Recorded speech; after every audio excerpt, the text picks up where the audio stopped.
زمین و زماں تمہارے لیے، مکین و مکا تمہارے لیے، چنین و چنا تمہارے لیے، بدیں دو جہاں تمہارے لیے، ہم آئے یہاں تمہارے لیے، اٹھے بھی وہاں تمہارے لیے۔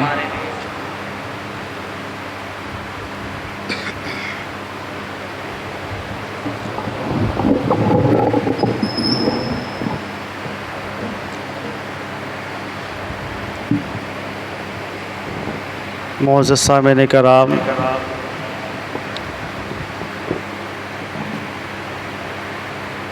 میرے نوجوان ساتھیوں اور بزرگوں اور پیارے پیارے اسلامی بچوں،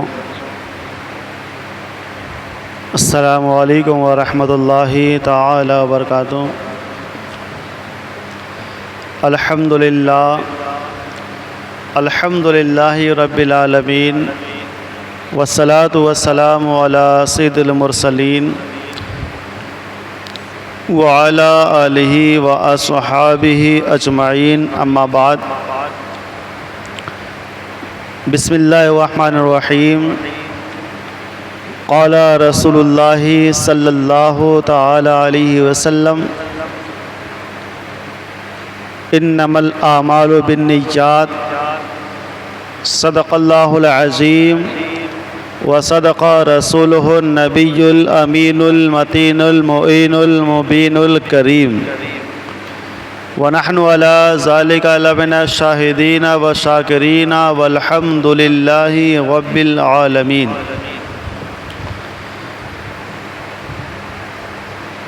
محبت کے ساتھ ہم سنیوں کے مرکز عقیدت، نبیوں کے نبی، رسولوں کے رسول، پوری دنیا میں سب سے افضل و اعلیٰ یعنی حضور احمد مجتبیٰ محمد مصطفیٰ صلی اللہ تعالیٰ علیہ وآلہ وسلم کی مقدس بارگاہ میں درود شریف کا ہدیہ نشاور کریں۔ پائے باز بلند اللہ رب محمد صلی اللہ علیہ وسلم، نحن عباد محمد صلی اللہ علیہ وسلم، صلو علیہ صلاۃ و سلام علیک یا رسول اللہ، یا نبی اللہ، یا حبیب اللہ صلی اللہ تعالی علیہ وسلم۔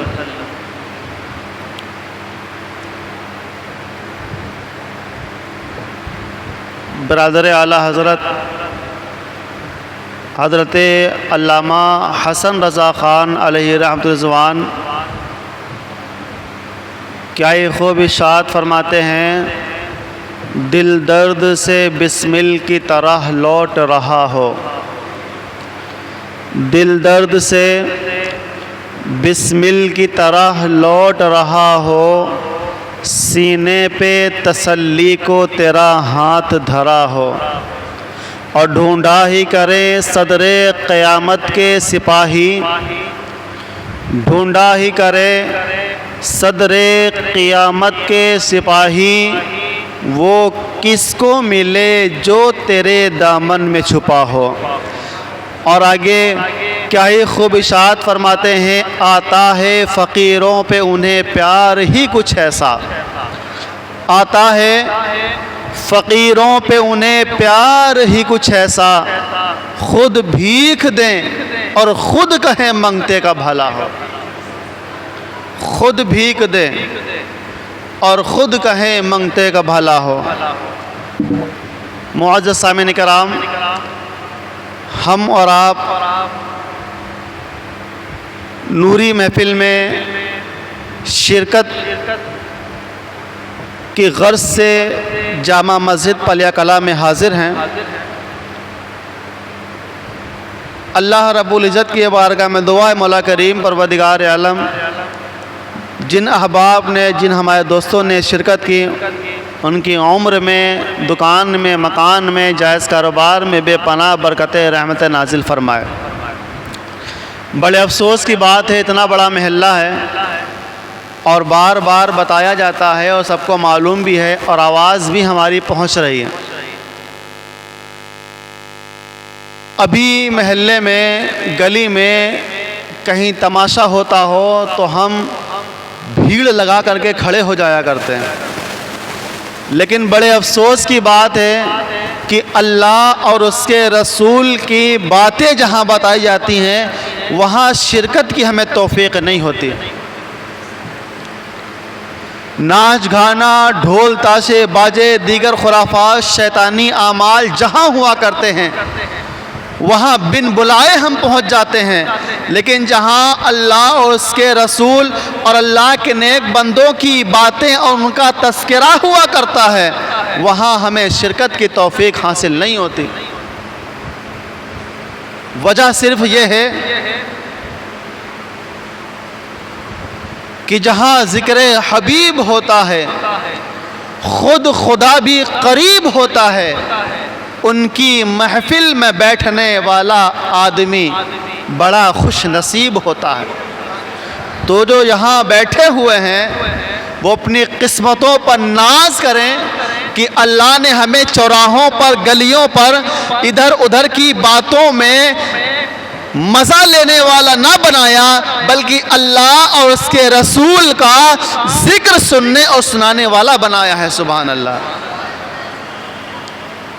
گزشتہ ہفتے کو نوری محفل میں آپ حضرات نے شان قرآن پاک سماعت فرمائی تھی.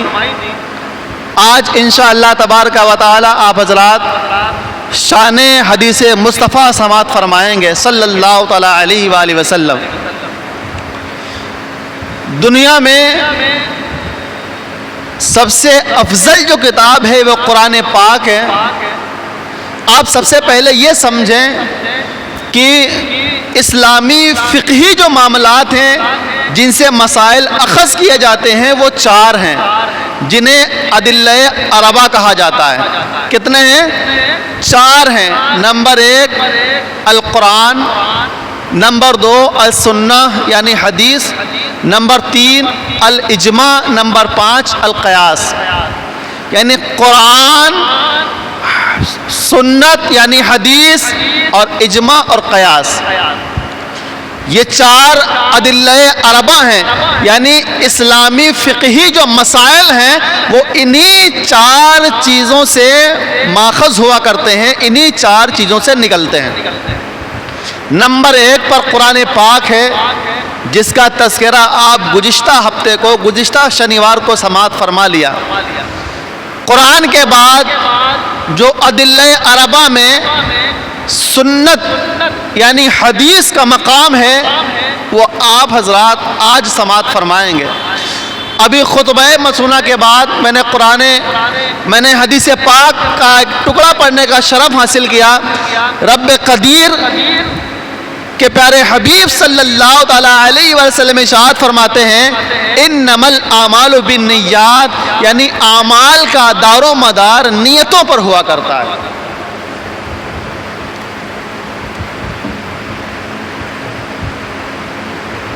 سب سے پہلے آپ یہ سمجھے حدیث کہتے کس کو ہیں؟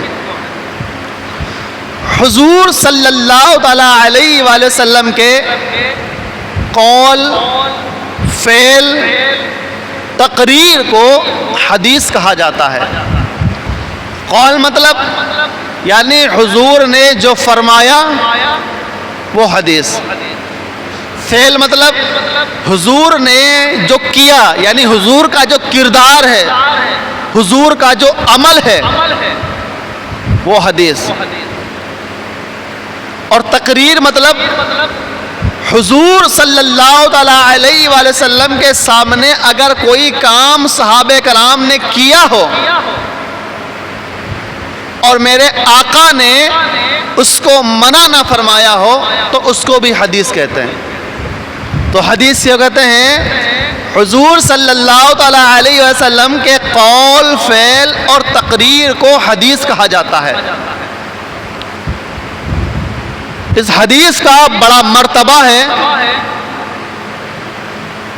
قرآن پاک جس طرح تمام آسمانی کتابوں میں افضل و اعلیٰ ہے، ایسے ہی دنیا کی ساری کتابوں میں جو سب سے افضل و اعلیٰ ہے وہ احادیث کی کتب ہیں. سبحان اللہ.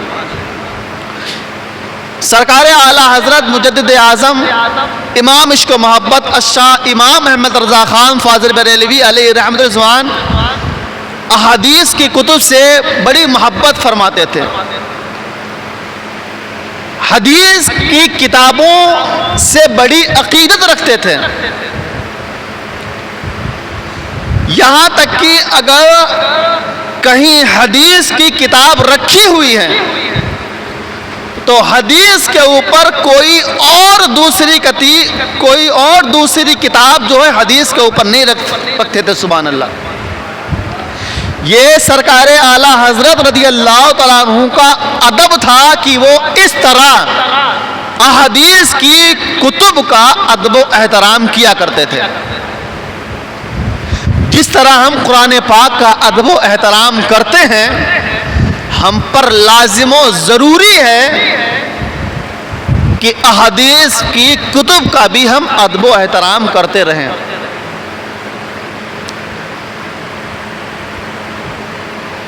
پیارے آقا صلی اللہ تعالی علیہ وآلہ وسلم نے جو فرمایا، جو کیا یا جو کرتے ہوئے صحابہ کرام کو دیکھا اس سے منع نہ فرمایا، وہ ساری باتیں ہمارے علماء نے، ہمارے بزرگوں نے اپنی اپنی حدیث کی کتابوں میں مختلف طریقے سے ان چیزوں کو جمع فرما دیا ہے. سبحان اللہ.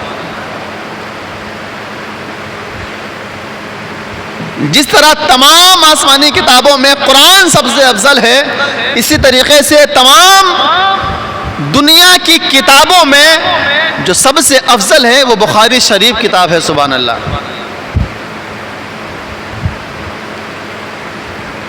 تو ہمیں چاہیے کہ ہم اور آپ حدیث مصطفیٰ صلی اللہ تعالی علیہ وآلہ وسلم کا ادب و احترام کرتے رہیں.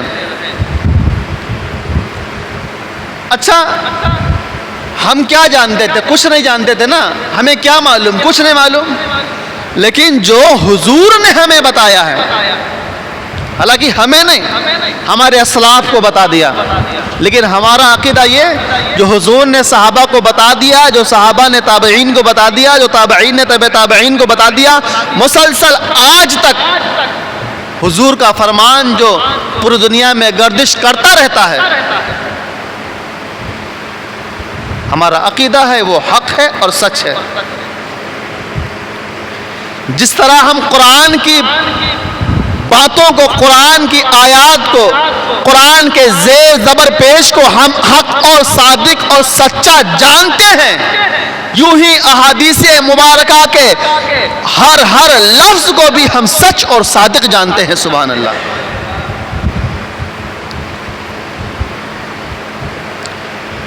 پیارے آقا مصطفیٰ جان رحمت، شمع بزم ہدایت، کعبے کے بدر الدجا، طیبہ کے شمس الضحیٰ صلی اللہ تعالی علیہ وآلہ وسلم نے جو بتایا اس پر ہم ایمان لائے ہیں. ہمیں کیا معلوم کتنے انبیاء کرام ہوئے؟ ہمیں کیسے پتا چلا کہ ہاں قرآن کا ادب کیا ہے؟ ہمیں کیسے پتا چلا حدیث کا ادب کیا ہے؟ ہمیں کیسے پتا چلا کہ صحابہ کرام کا ادب و احترام کیا ہے؟ ہمیں کیسے پتا چلا کہ علماء کا ادب و احترام کیا ہے؟ ہمیں کیسے پتا چلا کہ دیگر معزز و بزرگوں کا ادب و احترام کیا ہے؟ صرف اور صرف حضور کی باتوں سے ہمیں معلوم ہوا ہے، حضور کی باتوں سے ہمیں پتا چلا ہے. یہی وجہ ہے کہ ہم حضور کی باتوں کے آگے، حضور کے قول و فعل و تقریر کے آگے اپنے سر کو ہم خم کرتے ہوئے نظر آتے ہیں.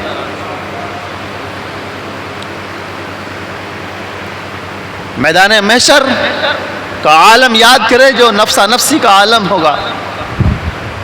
کوئی کسی کو نہ پہچانتا ہوگا، نہ پوچھتا ہوگا. لوگ ایک ایک نیکی کے لیے ترستے ہوں گے. یہاں تک کہ لوگ حضرت آدم علیہ نبینا علیہ السلام کی بارگاہ میں پہنچیں گے بخشش کی سفارش کے لیے، لیکن نہیں، حضرت آدم علیہ السلام انکار فرمائیں گے کہ جاؤ کہیں اور جاؤ. پھر اسی طریقے سے یکے بعد دیگرے دھیرے دھیرے سارے لوگ تمام انبیاء کرام علیہ السلام کی بارگاہ میں پہنچیں گے بخشش کے لیے کہ آپ جو ہے سفارش فرما دیجئے، آپ ہماری بخشش فرما دیجئے. لیکن ہر نبی کی زبان پر یہی ہوگا، اذهبوا الی غیری، اذهبوا الی غیری، جاؤ کسی اور کے پاس جاؤ، جاؤ کسی اور کے پاس جاؤ. لیکن آخر میں جب تمام لوگ حضور مصطفیٰ صلی اللہ تعالیٰ علیہ وآلہ وسلم کی بارگاہ اقدس میں پہنچیں گے اور جب بخشش کی سفارش کریں گے تو مصطفیٰ کی لبہائے مبارک پر یہ الفاظ ہوں گے، انا لہا انا لہا، میں تو تمہارے لیے ہی ہوں، میں تو تمہارا ہی انتظار کر رہا تھا. سبحان اللہ. یہ مصطفیٰ کی ذات ہے کہ سارے انبیاء کرام بھیجیں گے جاؤ کسی اور کے پاس، کسی اور کے پاس. لیکن جب امت حضور کے پاس پہنچے گی، لوگ حضور کے پاس پہنچیں گے تو حضور کی زبان پر یہی ہوگا کہ ہم تو تمہارا ہی انتظار کر رہے تھے. میں آپ کو ایک بات یہاں پر بتا دوں،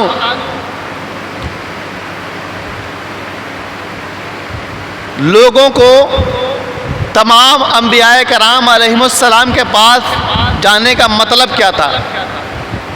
اگر لوگ چاہتے تو سیدھے حضور کی بارگاہ میں آ جاتے اور بخشش کے لیے عرض کرتے، حضور بخشش فرماتے. سبحان اللہ.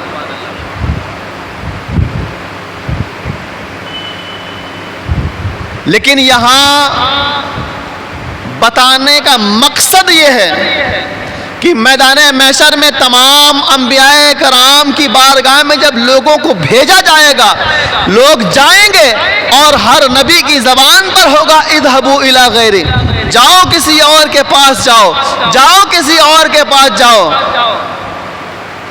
تو اس میں میرے آقا مصطفیٰ صلی اللہ تعالیٰ علیہ وسلم کی عظمت اور برتری ثابت ہو رہی ہے. لوگوں کو بتایا جائے گا کہ یہی وہ مصطفیٰ ہیں جن کے لیے پوری کائنات کو بنایا گیا ہے، یہی وہ مصطفیٰ ہیں جن کے لیے پوری کائنات کی تخلیق کی گئی ہے، یہی وہ مصطفیٰ ہیں. رب فرمائے گا جن کو میں نے اپنے لیے بنایا ہے، یہی وہ مصطفیٰ ہیں جن کے لیے پوری کائنات کو بنایا گیا ہے. سبحان اللہ. اگر قوم لوگ آ جاتے نبی کی بارگاہ میں، لوگ بخشش کر دیتے، یعنی حضور صلی اللہ علیہ وسلم لوگوں کی بخشش کر دیتے، تو کہیں بد عقیدہ، بد اخلاق، بد کردار اس کی زبان پر یہ نہ ہوتا کہ اس میں حضور کی کیا تخصیص ہے، اس میں حضور کی کیا خاصیت ہے. جیسے لوگ حضور کے پاس آئے، حضور نے بخشش کرا دی، ایسے ہی لوگ اگر کسی اور نبی کے پاس جاتے وہ بھی بخشش کر دیتے، وہ بھی بخشش کروا دیتے. لیکن قربان جاؤ میدان محشر، میرے آقا میدان محشر کا ماحول میرے آقا نے بیان فرما دیا کہ لوگ تمام انبیاء کرام کی بارگاہوں میں پہنچیں گے، لیکن ہر نبی کی زبان پر ہوگا جاؤ کسی اور کے پاس جاؤ، جاؤ کسی اور کے پاس جاؤ. نبی کی بارگاہ میں جب لوگ پہنچیں گے تو حضور بخشش فرمائیں گے. تو گویا اسی کی منظر کشی علامہ حسن رضا خان سرکار اعلی حضرت کے بھائی ارشاد فرماتے ہیں، فقط اتنا سبب ہے انعقاد بزم محشر کا کہ ان کی شان محبوبی دکھائی جانے والی ہے. یعنی محشر کے ماحول کا انعقاد کا صرف اور صرف ایک ہی مقصد ہے کہ جو دنیا میں حضور کی عظمت کو نہ مان پائے ہیں وہ بروز محشر حضور کی عظمت کے آگے اپنے سر کو جھکاتے ہوئے نظر آئیں گے. آج نہیں مانتے ہو حضور کو مت مانو، آج نہیں مانتے ہو حضور کے غیب دہ ہونے پر مت مانو، آج نہیں مانتے حضور کے اختیار کو مت مانو، آج نہیں مانتے کہ حضور کو اللہ رب العزت نے عالم الغیب و شہادہ بنایا ہے مت مانو. دنیا میں تم مت مانو، لیکن قیامت کے دن جو اللہ رب العزت اپنے محبوب کو عظمت عطا فرمائے گا، اپنے محبوب کو عزت عطا فرمائے گا، اپنے محبوب کو شان و شوکت عطا فرمائے گا، وہاں جتنے بھی لوگ موجود ہوں گے مصطفیٰ کی عظمت و شان کے آگے سارے لوگ اپنے سر کو ختم کرتے ہوئے نظر آئیں گے۔